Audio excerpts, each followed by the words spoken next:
ਇਹ ਗੱਡੀ ਦੇ ਇੰਜਨ ਨੂੰ ਅੱਗ ਲੱਗ ਗਈ ਜੀ। ਕਾਰਨ ਟਾਈਮ ਲਾਹੌਰ ਜਾ ਰਿਹਾ ਸੀ।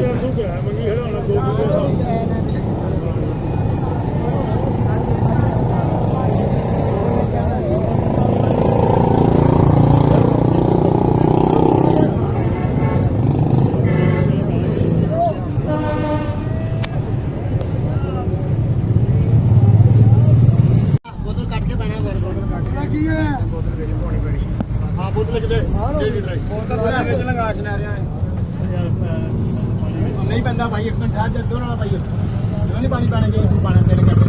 अब तो दे बीमार हो रही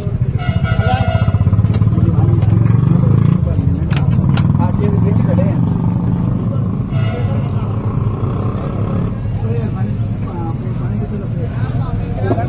भैया बोल रहे हो हम तो जाओ वो तो भर ले मां के डब्बा भर ले डब्बा तार मां तो बाल्टी चुकना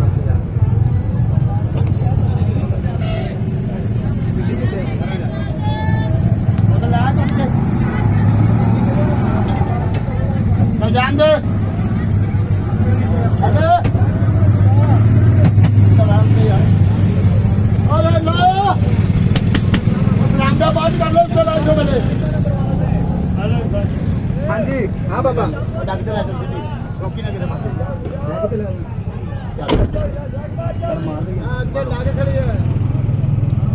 क्लास है भैया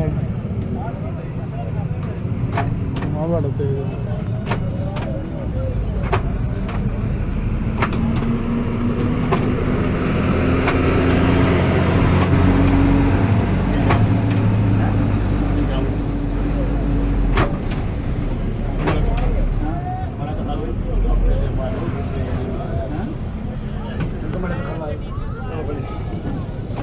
नहीं अगे लगे नहीं लाना दूसरी आप ही पास में श्री आप ही होई मतलब आ हो गया सही लगा जितन होंगी तो उतने पास लगा थोड़ा नंबर लाता और आप पैर ना नहीं लेता आप ही बंद हो आप ही आ सेम वाले दो